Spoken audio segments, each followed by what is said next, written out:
Hello students, मैं अनुमित्रा ma'am, नया उजाला social foundation से। और आज जो टॉपिक हम कवर करने वाले हैं वो है forms of government in India, Bharat में सरकार के स्वरूप। ये वीडियो का फर्स्ट पार्ट है।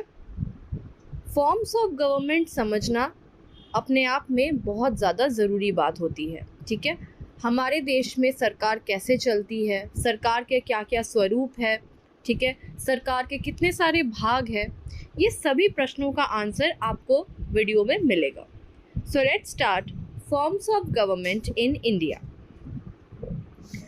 सबसे पहला चीज़ जो आपको हमारे भारत के बारे में समझने की ज़रूरत है वो है कि भारत एक डेमोक्रेसी है, पार्लियामेंट्री डेमोक्रेसी, यानी संसदीय प्रजातंत्र है। देखिए, India follows a system of parliamentary democracy, यानी भारत में संसदीय प्रजातंत्र की व्यवस्था है। This means that the executive branch derives its legitimacy from and is directly accountable to the legislature, जो कि है हमारा पार्लियामेंट। ठीक है, तो हमारे भारत का जो कार्यकारी शाखा है, ठीक है, वो अपना विधायिका संसद से लाभ उठाती है और सीधे विधायिका के लिए जिम्मेदार होती है। ठीक है, मतलब एग्जीक्यूटिव जो है पूरी लेजिस्लेचर के ऊपर निर्भर है, या कह सकते हो लेजिस्लेचर के सामने आंसरेबल है। ठीक है, एग्जीक्यूटिव, लेजिस्लेचर, जुडिशरी, ये 3 ऑर्गन्स होते हैं हमारे गवर्नमेंट के। ठीक है, उसको हम डिटेल्स में भी समझेंगे। The prime minister is the head of the government.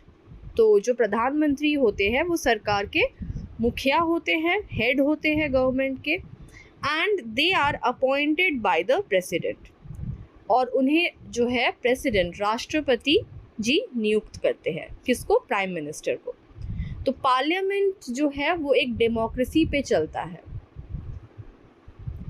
देखिए, सिटीजन्स, ठीक है, सिटीजन्स यानी हम और आप, हम इलेक्ट करते हैं लेजिस्लेटिव को, और लेजिस्लेटिव जो ब्रांच है वो सेलेक्ट करता है एग्जीक्यूटिव को। इसी सिस्टम को, इसी चेन को हम पार्लियामेंट्री डेमोक्रेसी कह सकते हैं। ठीक है, हम वोट देके, इलेक्शन करके जो है लेजिस्लेटिव के मेंबर्स को चुनते हैं, और यही जो मेंबर्स होते हैं ये हमारे एग्जीक्यूटिव्स को सेलेक्ट करते हैं, नियुक्त करते हैं, अपॉइंट करते हैं, कह सकते हैं। ठीक है, तो ये जो सिस्टम है इसी को पार्लियामेंट्री डेमोक्रेसी बोला जाता है। Federal system. अब फेडरल सिस्टम क्या होता है? India is a federal country. हम भारत को एक फेडरल कंट्री बोलते हैं, संघीय देश। क्यों बोलते हैं? Which means that it has a 2-tier system of government, यानी भारत एक 2 स्तरीय सरकार की, कह सकते हो, व्यवस्था पे चलता है। ठीक है, 2 टायर्स होते हैं गवर्नमेंट के, 2 स्तर होते हैं। कौन कौन से 2 स्तर है?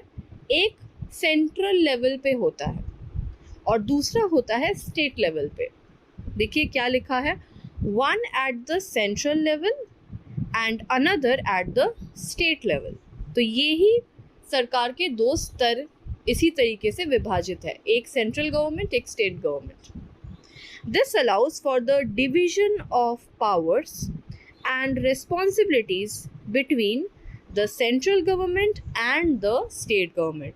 इस चीज़ से क्या होता है कि जो पावर्स है, ठीक है, यानी जो शक्तियाँ है, कह सकते हो जिम्मेदारियाँ है, ये केंद्र सरकार और राज्य सरकार के बीच जो है इसका विभाजन हो जाता है। ना ही पूरा रिस्पॉन्सिबिलिटी सेंट्रल गवर्नमेंट पे पड़ता है, ना ही स्टेट गवर्नमेंट पे। दोनों के अपने अलग अलग जिम्मेदारियां हैं, दोनों के पास अपना पावर है। ठीक है, तो इससे केंद्रीय सरकार और राज्य सरकारों के बीच शक्तियों और जिम्मेदारियों का विभाजन होता है। देखिए, स्टेट गवर्नमेंट, सेंट्रल गवर्नमेंट, यही जो है 2 स्तरीय, ठीक है, 2-tier सिस्टम है, इसी को फेडरल सिस्टम कहा जाता है। तो अगर आपसे अब कोई फेडरल सिस्टम का मतलब पूछे कि बताओ फेडरल क्यों है कंट्री हमारा, इंडिया फेडरल क्यों है, भारत, आप कह सकते हो ना, क्योंकि इसके 2 टायर है गवर्नमेंट के, 2 स्तर पे गवर्नमेंट चलता है, एक केंद्रीय सरकार और एक राज्य सरकार। ठीक है, तो देखिए federal government, 2 level of government, central and state, और जो पॉलिटिकल पावर होते हैं वो शेयर हो जाता है सेंटर और स्टेट के बीच में। अलग अलग लॉज बोलिए, है ना, ये सारे चीज़ जो है डिवाइड हो जाते हैं। नेक्स्ट है secular state.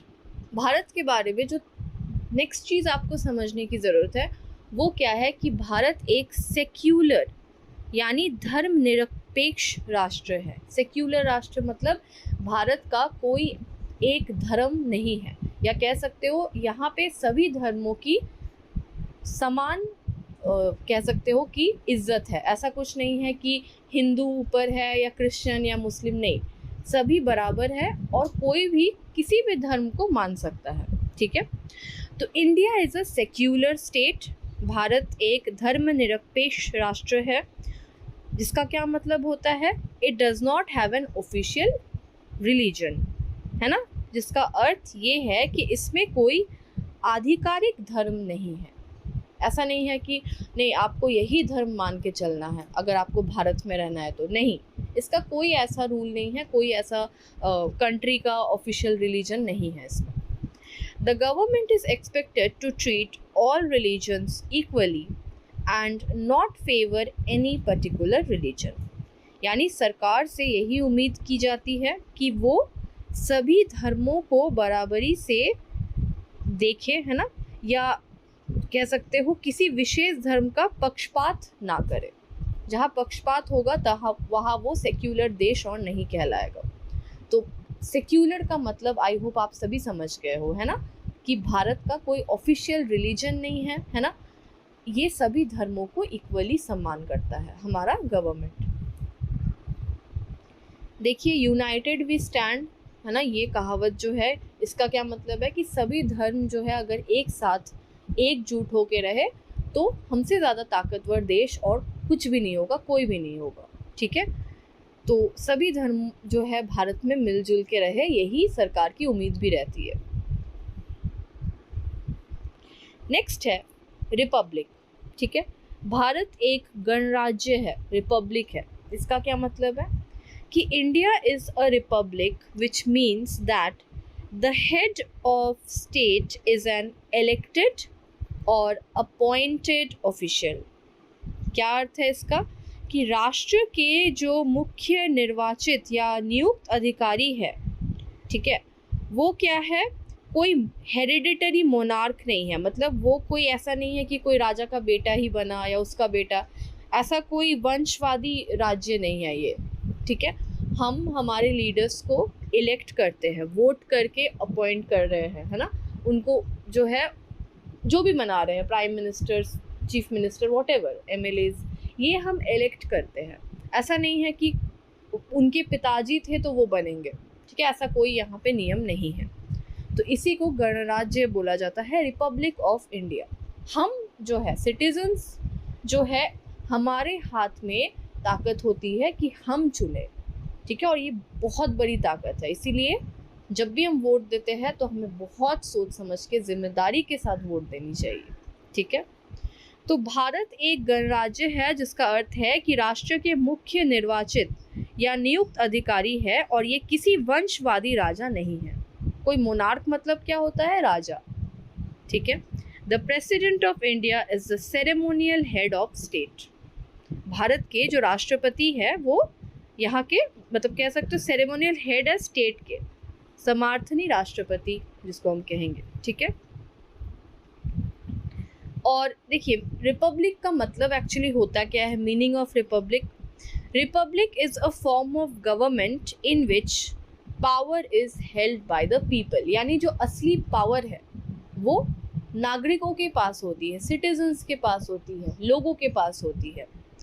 And representatives they elect and affairs of state are a public matter. यानी हम जिसको भी चुनते हैं, हमारे जो रिप्रेजेंटेटिव्स होते हैं, नेता बोलो कोई भी, है ना, ये क्या है, हमारी ही जिम्मेदारी है, ये पब्लिक मैटर है, हम लोगों की बात है। Rather than privately accommodated such as through inheritance और डिवाइन मैंडेट। जैसा मैंने बोला, ऐसा नहीं है कि ये जो है प्राइवेटली किसी का बेटा बन गया, कोई नेता का बेटा नेता बन गया, नो, ठीक है, ये कोई प्राइवेटली नहीं बनता है, ये पब्लिक मैटर है, ये हम लोग संभालते हैं। In modern times, the definition of a republic is also commonly limited to a government which excludes a monarch. आजकल के दिनों में हम रिपब्लिक को ऐसे ही डिफाइन कर सकते हैं कि ये ऐसा फॉर्म ऑफ गवर्नमेंट है जो लोगों का गवर्नमेंट है। ठीक है, यहाँ जहाँ पे कोई राजा या राजा का बेटा या उसका वंशज जो है राजा नहीं बनता या नेता नहीं बनता। More than 150 countries of the world are known to attach the word republic against their names. तो पूरे दुनिया में अगर आप देखो तो 150 से भी ज़्यादा देश है जो रिपब्लिक सिस्टम पे ही चलता है। बहुत ही कम देश है जो डिक्टेटरशिप अभी तक, जैसे आपको पता होगा नॉर्थ कोरिया है ना, तो ये डिक्टेटरशिप में चलता है। एक ही जो इंसान है ना, वो जो बोल दिया है ना, पब्लिक का कोई राय नहीं है। तो इस तरह के बहुत कम कंट्रीज है, 150 से ज़्यादा जो है वो रिपब्लिक पे ही चलता है।